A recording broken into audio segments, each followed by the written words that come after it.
Carvin. Good evening, and welcome to the October 14, 2019 meeting of the Muskogee Municipal Authority. Roll call, please. Mayor Janie Boydston. Here. Evelyn Hibbs.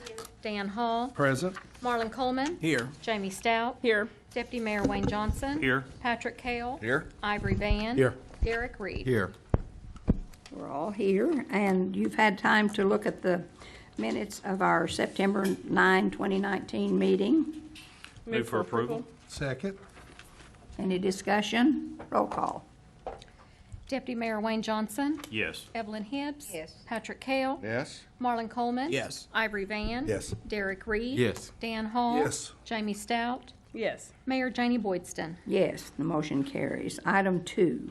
Consider approval of MMA claims for the month ending September 30, 2019. Mr. Miller. Yes, you have before you the claims for the month. We do recommend approval and be happy to answer any questions. Move for approval.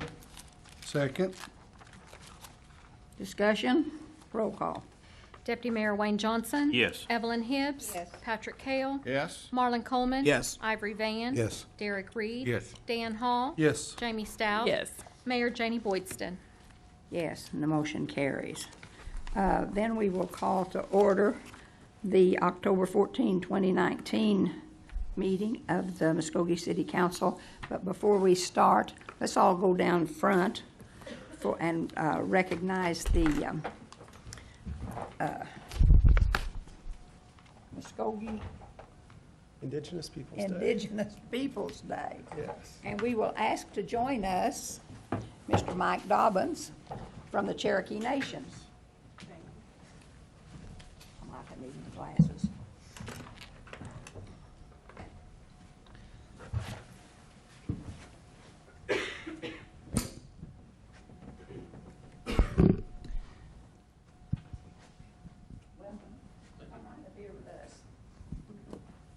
So this crowd can see what we look like.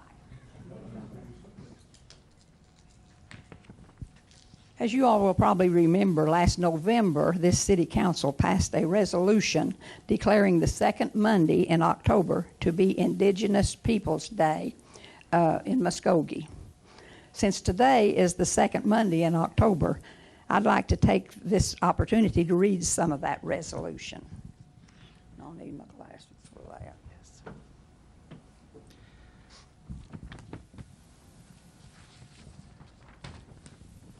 It read at the time, whereas the city of Muskogee recognizes that Native American people have had an immeasurable impact on the state of Oklahoma and the city of Muskogee, and whereas the city of Muskogee desires to celebrate and honor the significant and rich cultural history of Native Americans, and whereas the city of Muskogee wants to ensure that the traditions, culture, and contributions of Native Americans are recognized for future generations.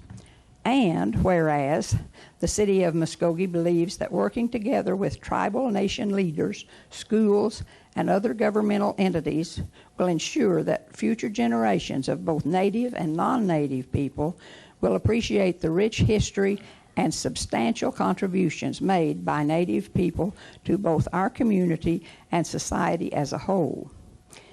And now, therefore, be it resolved by the City Council of the City of Muskogee, Oklahoma, that the City of Muskogee hereby declares the second Monday in October as Native American Day. And that's today, and that's what we're doing up here. And would you like to say a word or two? We'll be happy to hear from you. Thank you, Madam Mayor. Thank you, Council. Mr. Miller, thank you for again allowing me to share with you. Today was, as the Mayor said, the inaugural Indigenous Day. We were celebrating today. There were quite a number of people there from all tribes. The Cherokee Nation borders are basically along the eastern edge of Muskogee, but we see ourselves as partners with the city of Muskogee, and we see it as kind of a win-win situation, and I'm certainly happy that roughly a year ago, our previous chief, Bill John Baker, declared this Indigenous Day along with the council. And so certainly I'm here today representing the Cherokee Nation, our current principal chief, Chuck Hoskin, to join you in celebrating that. Kind of drifting off topic here a little bit, I just want to remind City of Muskogee that the Cherokee Nation has plans to expand in the City of Muskogee. You know where our Three Rivers Health Clinic is, and we offer health services to all tribal members, even outside of the Cherokee Nation boundaries, and we are going to build what's called an elder care facility there on the Three Rivers campus. Maybe a year from now before ground is broken, but that will be filling a need for not only Native individuals, but non-Native as well. And more immediately on South Country Club, we're going to build we're going to open a facility that's going to house career services. And in summary, what that does is provide job training for our citizenry. Our employers in the area are just really looking for trained employees, and we're just trying to fill that need. So you can look for that in the coming weeks, kind of a groundbreaking or ribbon cutting for our career services on South Country Club. But I just look forward to continuing to collaborate with the City of Muskogee. I would wonder, Mayor, what the economic impact is that the Cherokee Nation has on the City of Muskogee. I know across 14 counties that the Cherokee Nation has a $2 billion a year economic impact. Don't know what that would be in Muskogee, but I would imagine it'd be significant, along with the Creek Nation. We appreciate it, whatever. All right, very good. You bet. Thank you, too. Thank you very much. Thank you very much. Indigenous Peoples Day has turned into a full 3-day event. It featured an art market, a film festival, native hymns, and spiritual services. And here today at 6 p.m., they are going to have indigenous hip-hop and more music through the night at Honor Heights. We may want to hurry and get through so we can get out there. Anyway, thank you, Councilor Dobbins, and thank you all, and that we'll go back to work.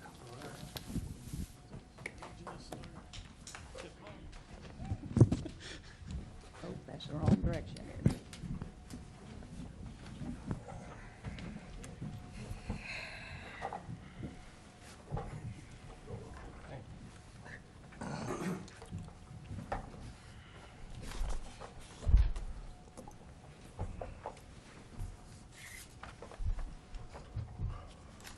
Okay. Now, we will ask you to stand for the invocation by Councilmember Marlon Coleman, followed by the flag salute. Let us pray. Lord, as we come before you on tonight, we pray your blessing upon us for clarity of mind, heart, and spirit as we attempt to navigate through this agenda, Lord, for the betterment of the people of Muskogee. We pray, oh God, that your hand will be forever on this city, Lord, that we may produce a level of greatness that its people deserves. Bless us from this day forward as we attempt to accomplish progress. In Jesus' name we pray. Amen. Amen. Thank you. Attention, salute, pledge. I pledge allegiance to the flag of the United States of America and to the republic for which it stands, one nation, under God, indivisible, with liberty and justice for all.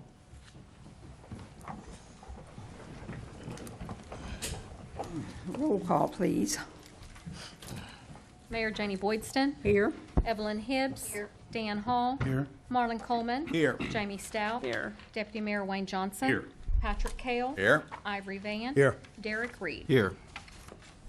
Okay. You have all had time to look at the minutes of our meeting of September 23rd, 2019. What's your pleasure? Move for approval. Second. Any discussion? Roll call.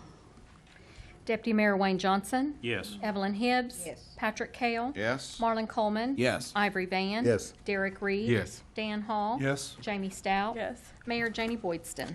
Yes, and the motion carries. The consent agenda is item 1 through 8. Is there anything that anybody wants to move to the regular agenda? Move for approval. Second. Discussion.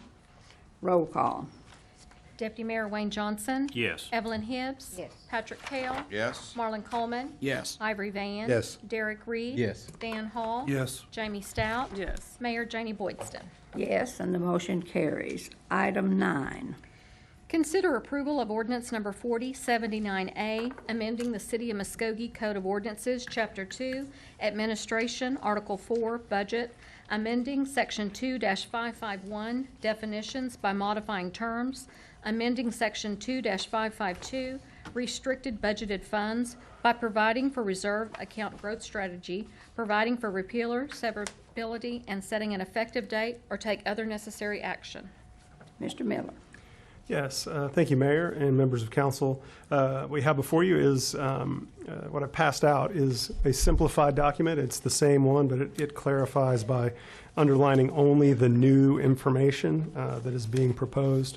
And this is basically a housekeeping item. We've always had an operating reserve. We haven't ever necessarily identified it or given it an exact amount of funding. And so what this does is help us be very clear and transparent in our budgeting by saying, here's the operating reserve, and it is proposed to be funded at a level of about $1 million a year. That lets us move forward, and those are really the changes that are proposed. There's one change also proposed in Section 3 that basically gives the council flexibility in any year where the minimum of the stabilization account of the reserves goes over 20%, and that just gives the council more leeway. We do recommend approval, and I'm happy to answer any questions. Madam Chair, I only wanted to clarify what I had sent out to the council for review by email today, which basically was not designed to take away from the goal of what we're doing with the reserve account, but to basically change the methodology for how we got there from being an automatic trigger based on a formula to being something that the council would decide annually once it reaches or passes the threshold 20%. And the reason why I was recommending it in that regard versus the automatic formula once it passes the 20% is so that on an annual basis the council can decide, do we want to put more or less based on whatever the budgetary needs of the city are at that time. That way we wouldn't have to revisit the policy, but we'd only have to be looking at what we did from a year-to-year basis and not necessarily operate based on the formula. It still gets us to over 30% over time, with us being able to transfer money from the special projects fund as we see fit to the reserve policy. It just doesn't base itself on a automatic formula that we would have to adjust if there was an issue.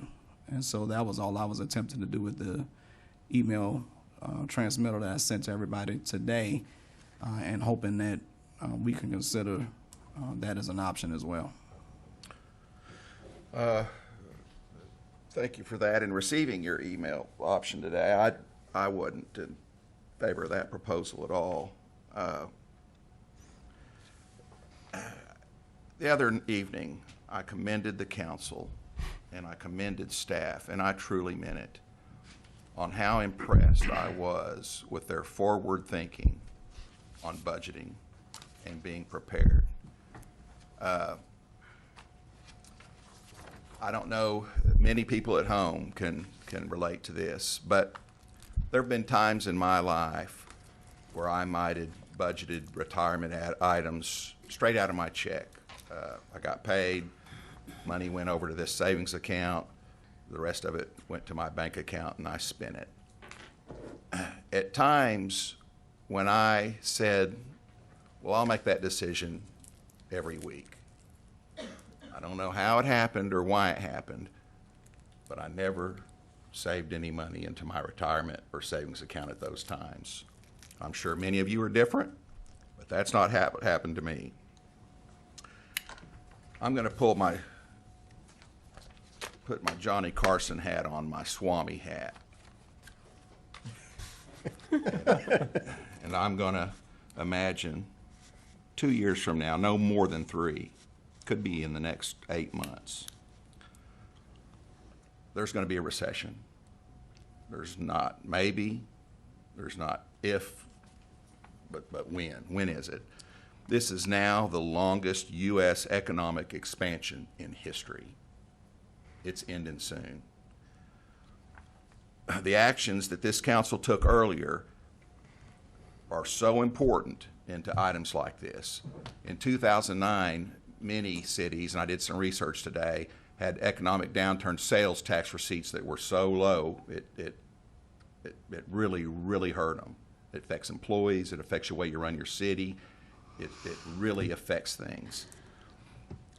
And looking at some of the Excel spreadsheet information that I was provided, we use a conservative interest number of 2%. Well, that's smart because you can't have a not conservative. You can't put your city's reserve funds on the Dow. You can't do it. So we get along to, I think, 2060, and we hit $10.5 million. 2060. If we keep up with our current program in 10 years, maybe less, but in 10 years, we can have a 30% reserve. We can take any major blow, a tornado, wipe out City Hall, wipe out the police station, wipe out everything. We're all right here. One location, wipe us out. We have another economic downturn like 2009, and it takes a few years for our sales taxes to bump up. These economic downturns tend to be longer, the same as your expansions were. So if you have an economic expansion that was long, for some reason your economic downturn is longer than most. I think it's so very important, and I'm so proud of what I've been a part of with my peers on this council. When I first got on the council, I was concerned about streets, I was concerned about infrastructure, I was concerned about employee pay, and I was concerned about a less than 10% reserve for emergencies or financial opportunities or anything of the such. Well, I get this Excel spreadsheet, and it's not 2% interest. When you look at it, and another thing I'm amazed at in my research today, we've got economic data from the 1700s, 1800s, 1900s, right up to today. It's impressive. I don't know who's keeping up with this stuff. Our yearly average over all that time period is 3% inflation. So we've got this great plan with 2% interest. It's not 2% interest, it's negative 1% interest. We're going backwards. Again, I was so proud of staff and council of forward thinking about how to keep our community in the best of hands. When we're all long gone, I can say I was on that council. We're not protected like that if I hadn't have been on there, or if Mr. Reed hadn't have been on there, or Miss Hibbs, or any of the rest of us hadn't have been forward thinking. Now in 10 years, when we have extra money every year, and we want to take on Derek's special project, Evelyn's special project, Mr. Coleman's, Mr. Van's, maybe some good idea that I've got, well, let's look at it, and we'll vote on whose special project to look at. Right now, I think taking care of the city, looking after the community, we've got their backs, is the way to approach this. But everything I see here is irresponsibility, to say the least. Total irresponsibility. 2060 to get to 10.5 million, and that's, and in that many years, the inflation's eaten it back. So the buying power is probably back to 15% or 20% or something. All this has to be taken into account. In 30 years, our 30% reserves are no longer going to be 10.5 million like they may be today, or close. They're going to be much higher than that. Our sales tax intake's not going to be 30 million a year, 31 million, 33 million. It's going to be 50 million. We need to keep our reserve where it's responsible. We need to be proud of what we've done. I'm so proud of what we've done with the streets, one thing I wanted to do. I'm so proud of our water and sewer infrastructure, something that hadn't been done in 50 years. I'm so terribly proud of that. I'm proud that we made the decision, like most gutless councils wouldn't make, to increase our reserve. And I don't have any stomach to approach it otherwise personally. It's my thoughts. I'm very thankful for the gains that we've had and the leadership that we've had, and for the department heads' work and for the employees' work to start moving from using fund balance to moving that we are starting to gain fund balance. I think it would be different if we were at 20%. We're not at 20%. And if you look at how things are coming in right now, water revenue has been down this year because we've had a lot of water into our community, and they've not been using water. So water revenue is down, but sales tax is up. It's always a fluctuating market. If we were at 20%, it would be a different status. They'll sit a different council on here, and they can make a different decision on once we exceed that 20%. It's nothing set in stone, but I do think we need to continue the course we are at to continue to regain that fund balance since it's been used up in the past. Make a motion for approval. Second. Any other discussion? Anybody else want to Well, yes. weigh in? You know I'm not going to just sit here and be quiet. I have a question because I'm trying to figure, both after Patrick spoke and Mr. Johnson spoke, now I'm trying to figure out what Mr. Coleman had to say. I mean, are you wanting to stay where we're at too, Mr. Coleman, or what do you want to do? All I was recommending was that if we're going to go forward, that we change it from being an automatic formula that puts a certain amount in once it goes over 20% to being a council decision where once we go over 20%, we have the discretion to decide from the special operating fund how much we want to put into the reserve above what's in the formula now or below what's in the formula now based on what the city needs at the time. Okay. City Manager Miller, if we put this in act where we take the to working our way to 30%, will the City Council not be able to say we got something else we need to do this year, so we may not put that in, or will it be an automatic in? So the way the ordinance that you guys passed last year reads is that it automatically goes in. Once you get above 20%, it would automatically add, if there were surplus of revenues over expenses, you would fund the operating reserve, and then you would fund 1% additional. So if you had 20%, you'd fund it up to 21%. And then the rest would go in the special projects fund. So that kind of speaks to what Mr. Kale was talking about, is automatic versus discretionary. Once it goes in the special projects fund, you guys can do whatever you want, which is what Mr. Coleman's talking about. At that point, you could put more in the reserve fund if you wanted. You could use it on special projects. Or not put anything in there. And we've seen what's happened in the past over the last 50 years, like Councilman Kale said, is that, we've had some really good city councils up here, and I don't want to ever say anything that looks like I'm being negative towards any of those groups of men that volunteered their time, because at any given time someone could look at us because we made some mistakes up here, I think, and people's come up here and called us on it, and we're like, oh, well, we didn't understand it that way. But at the other side of that, we've went through a time period where our water rates weren't raised, our sewer rates weren't raised, our trash rates weren't met, and we left that up to city councils, and those guys didn't make those necessary votes then to sustain our city in a way that cost us money and put us in a bind as far as salaries and everything else. So I'm kind of trying to get all this wrapped up.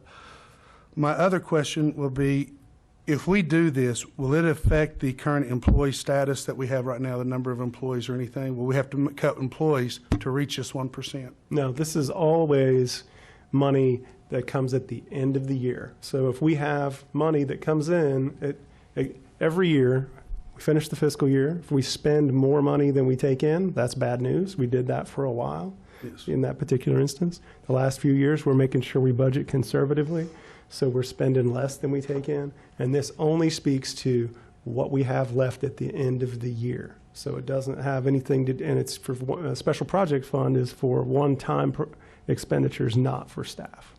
Okay, So- and that was one of my biggest concerns, to make sure that we're not doing away with employees.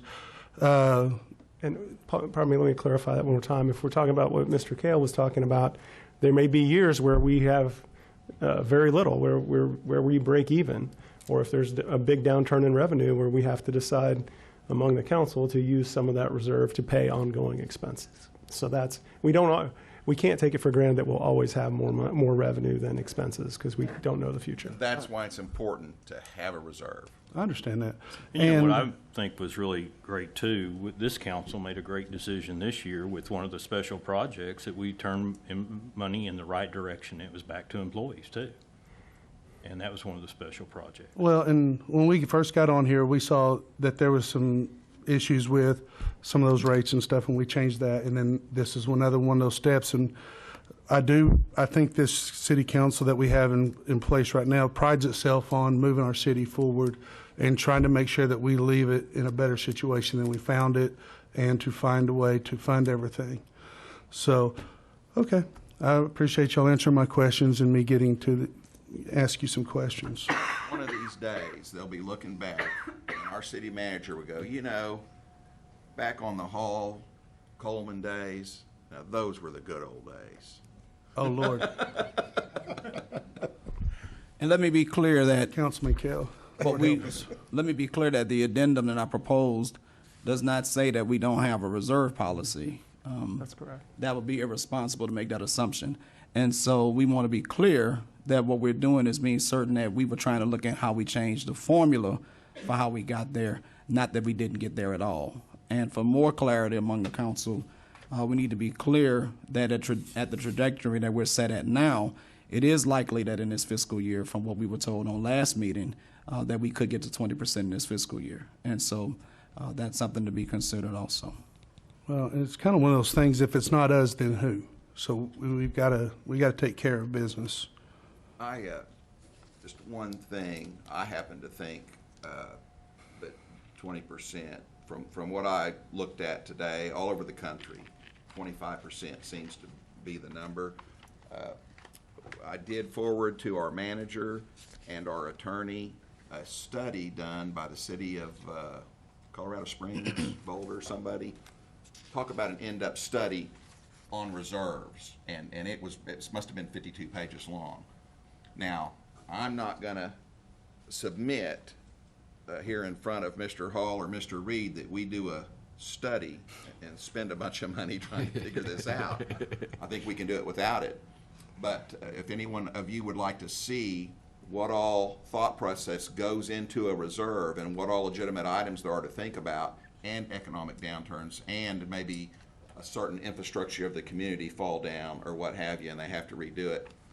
Pretty in-depth study, very interesting. But again, I'm just so proud of some of the things that we've done, and I don't want to let go of any of those things. I want to keep moving forward responsibly. We do have a fund that we can pull from.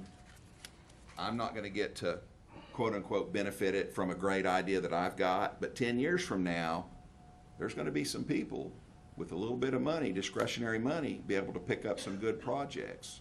What those projects may be right now, I don't know.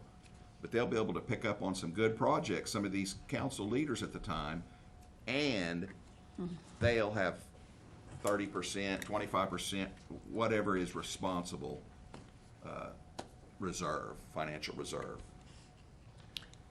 Well, we have a motion and a second to keep it just like we planned to.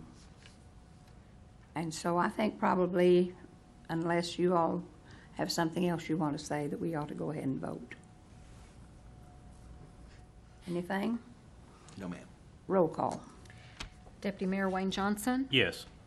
Evelyn Hibbs. Yes. Patrick Cale. Yes? Marlon Coleman. No. Ivory Van. Yes. Derek Reed. Yes. Dan Hall. Yes. Jamie Stout. Yes. Mayor Janie Boydston. Yes, and the motion carries. Item 10. Consider approval of resolution number 2784, giving notice to the Secretary of the Muskogee County Election Board and calling a city general election for Tuesday, February 11, 2020, and a runoff election in the event respective candidates for the offices of mayor and council members do not receive a majority vote, with said runoff election to be on Tuesday, April 7, 2020, establishing filing, withdrawal, and contest period, closing the 45th and 40th voting precincts, and establishing all the same pursuant to the Charter of the City of Muskogee and the revised state election laws, or take other necessary action. Mr. Tucker. Mayor, members of the council, I say this every 2 years, but it's that time again. So this would be the resolution calling for the election for mayor and council. And currently, what we anticipate having is 1 4-year term for Ward 1 and 1 2-year term for Ward 1. We'll have Wards 2, 3, and 4, as well as the mayor, that will also be open.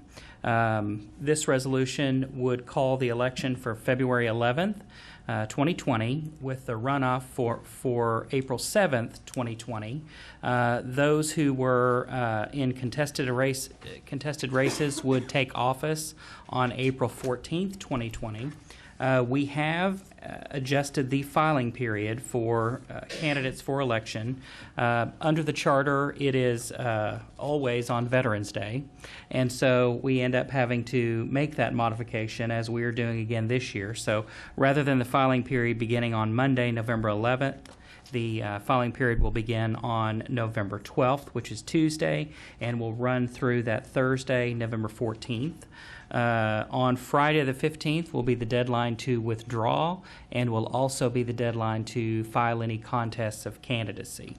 And so this resolution will also close the 45th and 40th voting precincts. Many of you may remember we sometimes have to do this a couple of times to get those precincts closed, but Tammy helped remind me that we needed to get them closed the first time. So we did send a copy of the resolution to the county election board just to give them a heads up that we would be calling our election, and to get a copy of the polling places and precincts as they are relevant for this upcoming election. And so with that, I'm happy to answer any questions. One thing I do want to clarify is that around 2011, we did a charter election where we changed when our elections and things like that would occur. Many of you who have been here for a while remember that our charter requires our elections to be in January.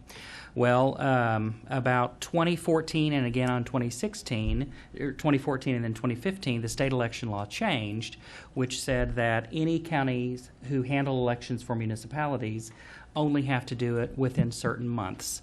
And so, unfortunately, since our election was supposed to be in January, those type of elections are disallowed when held by the county. So that's why we have our election, even though the charter says in January, in February, because that is the first available date that the county can call an election for a municipality.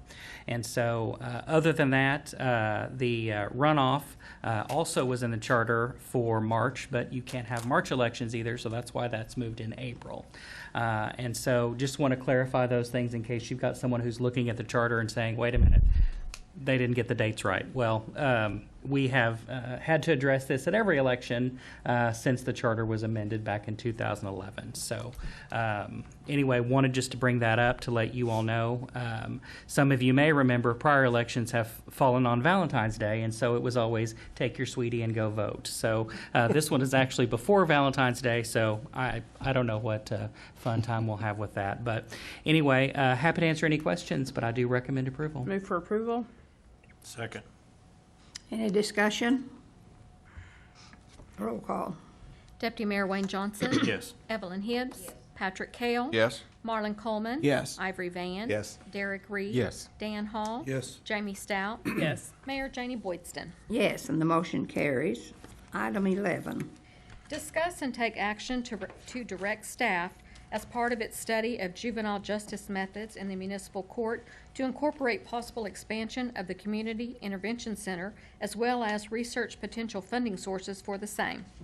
Councilor Coleman. Thank you, Madam Mayor. What many of our community is unaware of is that we are blessed and fortunate in the city of Muskogee to have a community intervention center which works in partnership between our school district, our juveniles, as well as their families, to be certain that if there's any difficulties that are experienced with our juveniles, there's a place that they can go to get the assistance that they need.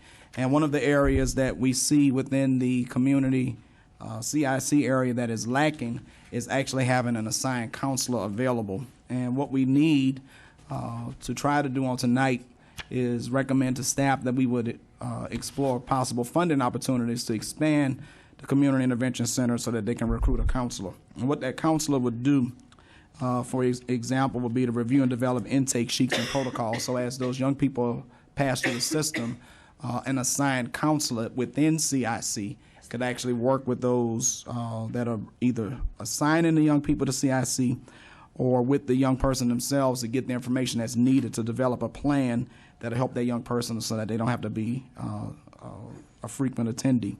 We want to have a counselor that can make appropriate referrals and meet with the juveniles that can actually assess the situation that's going on and see what that juvenile's needs are. And then probably one of the most important things that we need to be able to do with this counselor position is have that person actually interact between the system and the parents. Because one of the things that we've talked about for a long time in terms of trying to expand the CIC program is to find a way where we can actually have a direct connection with the parent and not just have a connection with them to report to them what's going on with their young person, but have a connection with them to give them the tools that they need.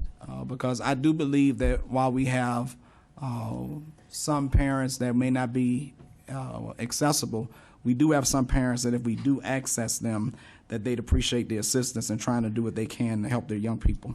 Another option for that counselor would be for them to work with drug, alcohol, and mental health issues. There was a report that came out this year that showed that suicides among teens is at the highest level that it's been in probably the last 20 years. And so having a counselor that can help intervene with drug and alcohol and mental health issues is something that would be go a long way towards expanding this program. And before I make my motion to approve, I would say also that this is a program that we can never have in jeopardy of losing. We need to do everything we can to be certain that it's not only funded at the levels that it is, but be able to explore potential funding to be certain that it does what it does now, but even does a better job later on by having a counselor on board to work with parents as well as those young people. So my motion is going to be that we direct staff as part of a study to expand Community Intervention Center as well as research possible funding solutions to accomplish that goal. Okay. I will second that because since it's a direction to staff, and I got more of a question also for staff. Mr. Tucker, wasn't CIC we lost at one time, and I appreciate Mr. Tucker being one that he is a little bit of everything for us at times, besides our city attorney. And I don't mean that mildly, I mean that greatly. But you put CIC back together for us. Didn't we take a pretty significant cut on our CIC funding from the foundation this year? Yes, we did. Let me give you a brief history without belaboring the topic. Please do. When this was run by the county, it was funded nearly entirely with a small percentage from us from the Office of Juvenile Affairs at the state level. And probably when I started here and got involved with juvenile justice as part of my job as municipal prosecutor in 2008 to 2010, the funding for CIC was just under $400,000.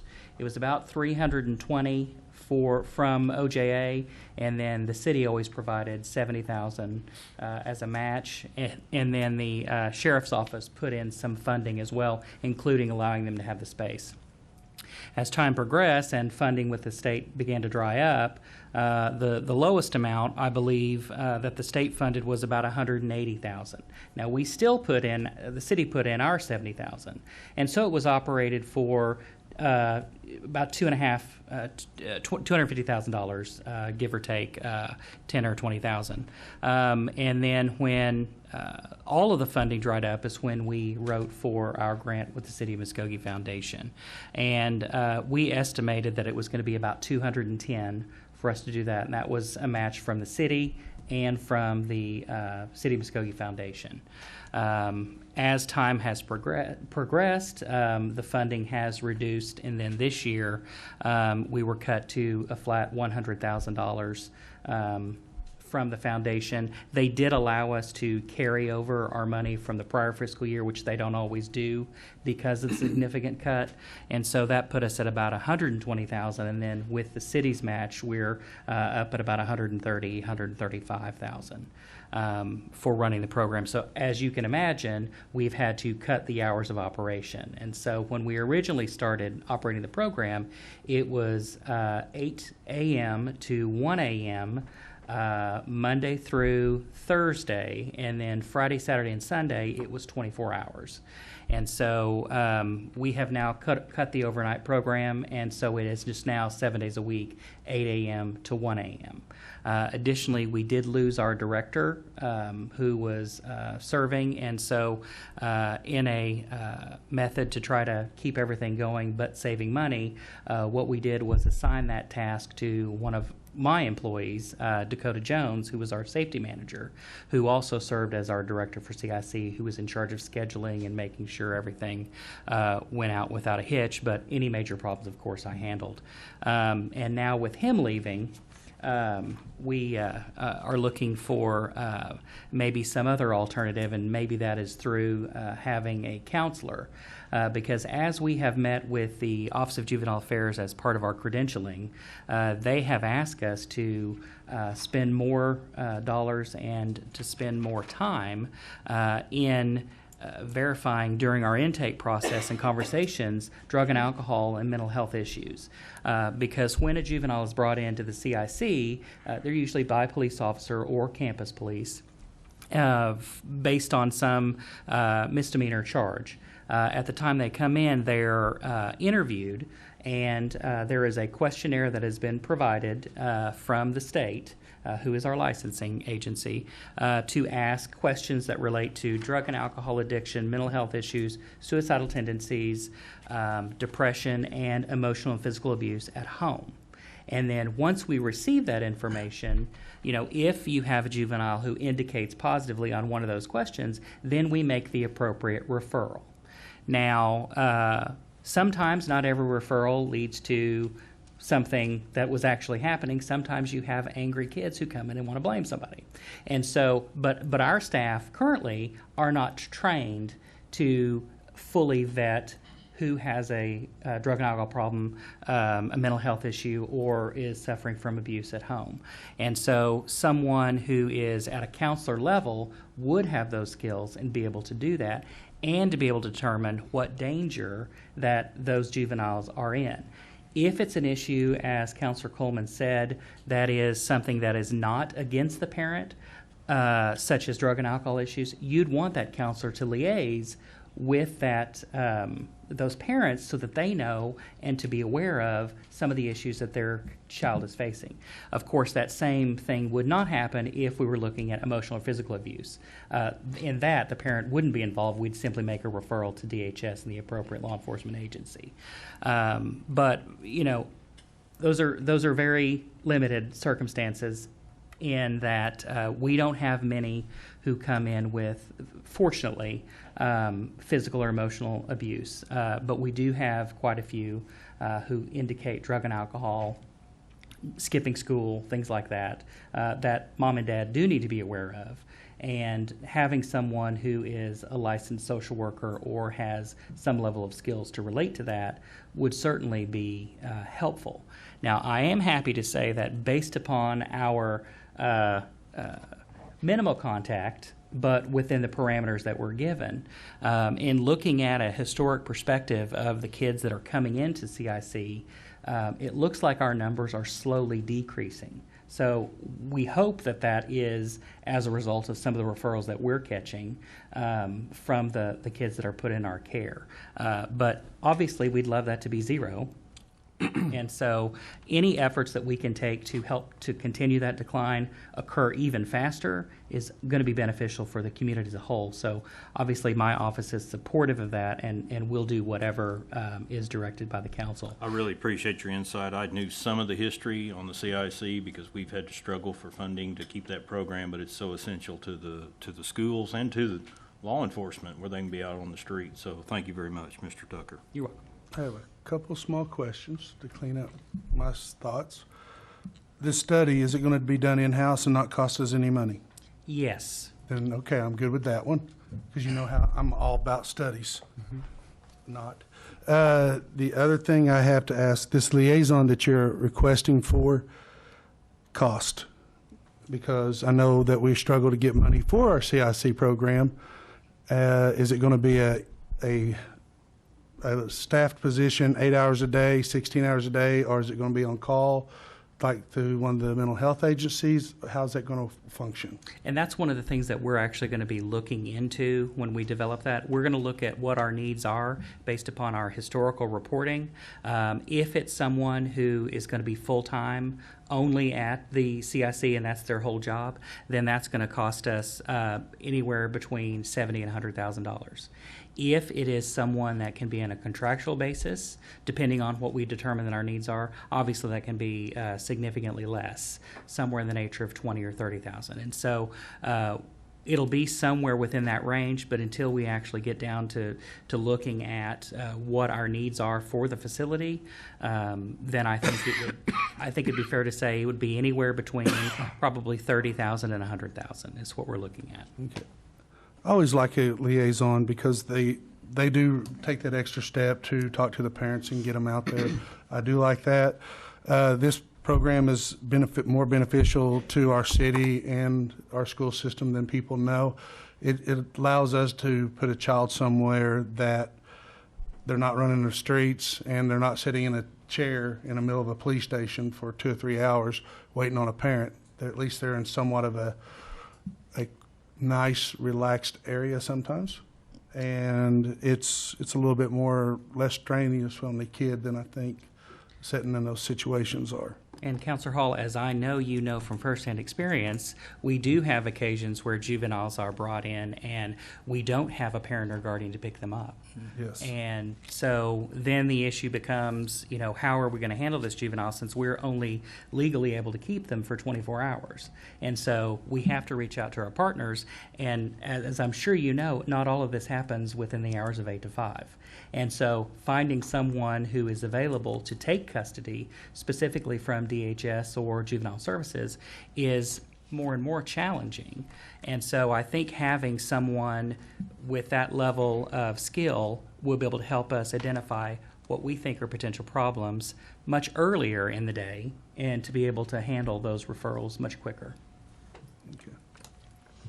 And then, Mr. Tucker, to add to your point, along with some of the studies that have been done, nationally, cities and municipalities are struggling with these types of budgets, and they're looking at fewer administrative positions and more counselor-type positions to help actually address the direct need of those individuals. So I think this is a step in the right direction because it puts our resources where they need to be in terms of getting direct assistance versus just having an administrator moving pieces on the puzzle for people.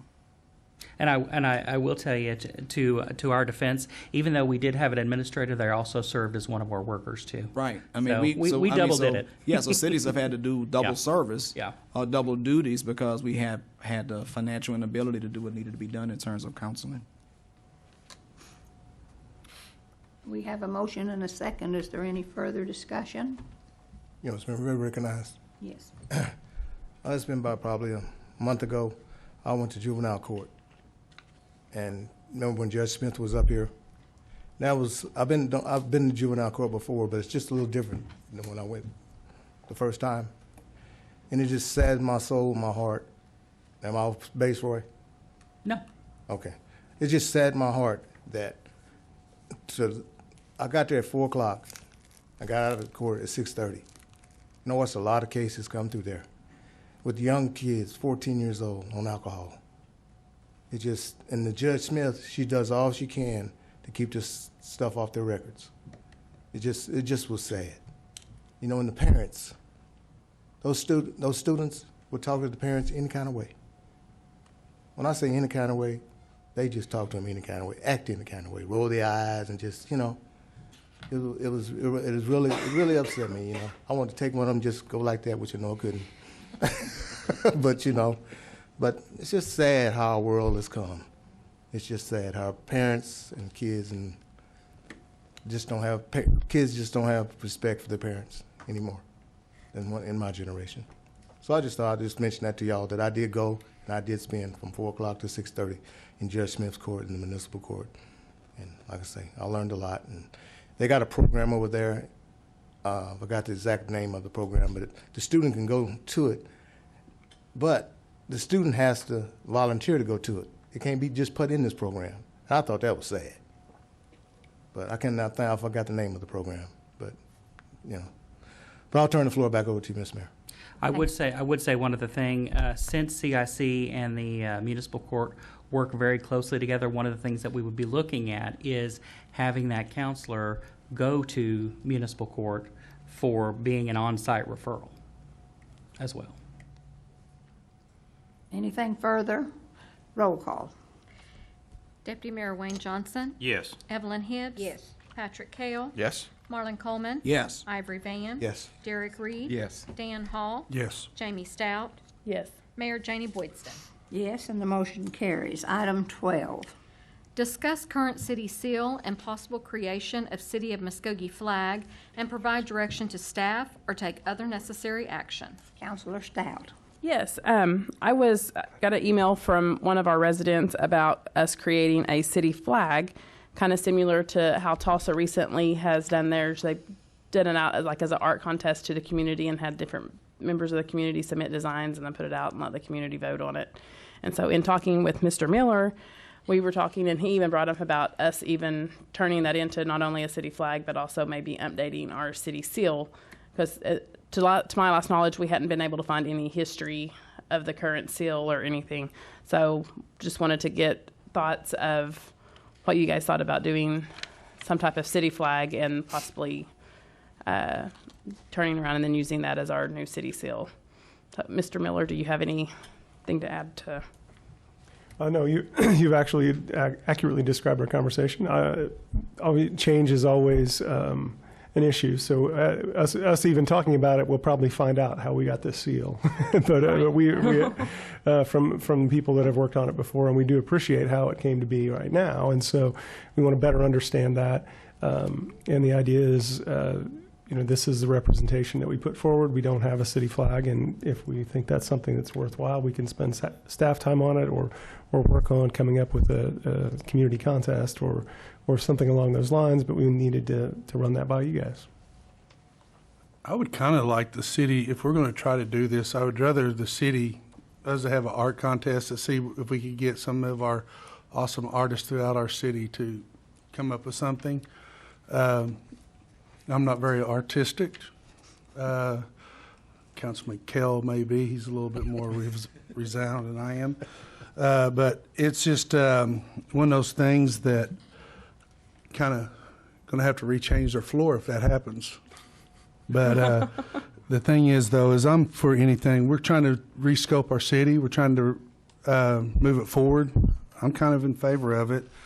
Just kind of, we don't have to do it. If we get out there and look at something and we don't like it, we can always say, well, we'll keep what we got. But it's always good to look at something and change. You win the contest, but we're not going to use it. We might ask the Arts Council. They're very active, and they might want to take a hand. Oh, yeah. We have very talented artists in town, so We do. in our community. So, One question. I thought, and I guess I've just been confused, that our city seal on a flag was our city flag. Right, not right, I guess. It could be. We don't have any record of that being adopted as an official city flag. So. But I thought wrong. I didn't know. That's why I kind of approached Mr. Miller about it, because I didn't, when I was approached, I was like, well, I was kind of under your same impression that the seal was the flag, but. I think it's a wonderful, really a wonderful idea. And if we can go with, you're the winner, but we're not going to use it, I'm all for it. and we might use it. I would really hate to let it look at changing the city seal with all that we've done in the downtown as far as, imprinting it on everything at this time.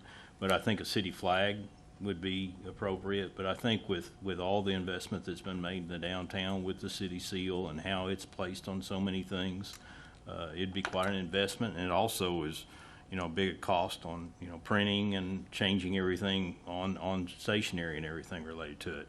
And I would like to know the history of it. I would like to put it out there for our community. Please let us know, because I know when you look at our city seal, there is so much in it. There's the three rivers. There's so much history in there, and we're missing something. I love the I city would really like to know the history of it, but I do really like the idea of a flag, and I would like to see us turn something over to the Arts Guild where we could have something that would be a city flag. Mr. Johnson, would you be supportive, if it turned out that way, that our city flag was our city seal on a flag? I wouldn't be opposed to that, no. That's my submission. Okay, well, Like I said, we never know until we try. why don't we say that perhaps Councilor Stout and our city manager could confer with the Muskogee Area Arts Council and come back with some kind of a plan? Does that make sense? I'm fine with it, sure. Because we don't know what we're talking about up to now, do we? You're correct, ma'am. Okay, then, Move for approval what Mayor Boydson says, And second. stated. I think that can just, isn't that one of those direct staff kind of things? Okay, we can direct the staff to look into this and come back and tell us what you found out, and we'll decide if we like it or not. Very good. Well, I'll be happy to do that and work with Okay. Councilor Stout. Okay, then we don't need a motion, do we? No. I don't believe so. That's just orders from headquarters. And with that, we come to the part of our meeting where we recognize citizens wishing to speak to the mayor and council. We have two who have signed up tonight, and they appear to be a couple of our councilors. So first, we'll hear from Dan Hall. Well, this is the first time I've ever done this. My name is Dan Hall. I live at 3412 Dakota Avenue, Muskogee, Oklahoma. And the reason I signed up to speak tonight is I just want to say thank you, Muskogee, for passing the bond issue that we had out there. There was a lot of people working, the Say Yes Committee, the committee that worked to find out what we were going to vote on and put the plan together. It was just the thing that impressed me most was not so much the almost record amount of people that got out and voted, because normally we run around 3,000. We had over 4,000 people voting this time, and that was awesome. Whether you voted yes or no, I want to say thank you for getting out and at least giving your opinion and your vote, because that's big, because we always need people to get out and vote in our community and to have a voice. The second thing is I want to commend the children, the students of Muskogee Public Schools and their families for getting allowing their students to get out on the corners and to take part in this. If nothing more, even is that they participated in something for our community. And I want to say thank you for everybody that got out and voted. And yes, we won. Thank you very much. And we're going to change some things around here. It'll look a lot different in Muskogee after this. Thank you. Thank you. Our other speaker will be Councilor Jamie Stout. Yes, this coming Saturday at Emmanuel Baptist Church, Jamie Stout, 319 Kingsway. This coming Saturday at Emmanuel Baptist Church, we're having our annual block party for the community. We are also having a free sale So we're just inviting the community to come out and enjoy an afternoon of free hot dogs, pop, chips. We'll have cotton candy, popcorn, a little bit of inflatables, some music. And so just come out and enjoy the afternoon with us from 11 a.m. to 1 p.m. Okay, thank you. Sounds like a good time. And with that, we'll go to item 13. Consider an executive session to discuss and take possible action on the following. A, pursuant to Section 307B4, Title 25, Oklahoma statutes, consider convening an executive session to discuss a potential claim or action arising from the Mill and Overlay Street project, as well as the effect such claim or action may have on other pending projects, and if necessary, take appropriate action in open session. B, pursuant to Section 307B2, Title 25, Oklahoma statutes, consider convening an executive session to discuss negotiations with the American Federation of State, County, and Municipal Employees, Local Number 2465, and if necessary, take appropriate action in open session. Okay, Move for approval. Second. roll call. Deputy Mayor Wayne Johnson. Yes. Evelyn Hibbs. Yes. Patrick Kale. Yes. Marlon Coleman. Yes. Ivory Van. Yes. Derek Reed. Yes. Dan Hall. Yes. Jamie Stout. Yes. Mayor Janie Boydston. Yes, and the motion carries. Will you please excuse us while we go into executive session?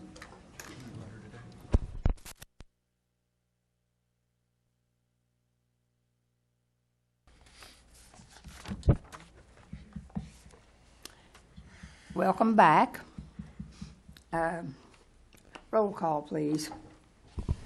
Mayor Janie Boydston. Here. Evelyn Hibbs. Here. Dan Hall. Here. Marlon Coleman. Here. Jamie Stout. Here. Deputy Mayor Wayne Johnson. Here. Patrick Kale. Here. Ivory Van. Here. Derek Reed. Here. Mr. Tucker. Thank you, Mayor. Item 13A, pursuant to Section 307B4, Title 25, Oklahoma statutes, the City Council did convene an executive session to discuss a potential claim or action arising out of the Mill and Overlay Street project, as well as the effect that claim or action would have on other pending projects. Based on the discussion, at this time, no action is necessary. Item number 13B. Pursuant to Section 307B2, Title 25, Oklahoma statutes, the council did convene an executive session to discuss negotiations with the American Federation of State, County, Municipal Employees, Local Number 2465. Based on that discussion, I believe an appropriate motion would be to approve a fiscal year 2019-2020 collective bargaining agreement between the City of Muskogee and the American Federation of State, County, Municipal Employees, Local Number 2465. So move for approval? Second. Any discussion? Roll call. Deputy Mayor Wayne Johnson. Yes. Evelyn Hibbs. Patrick Kale. Yes. Marlon Coleman. Yes. Ivory Van. Yes. Derek Reed. Yes. Dan Hall. Yes. Jamie Stout. Yes. Mayor Janie Boydston. Yes, and the motion carries. And that completes our agenda, so we are adjourned.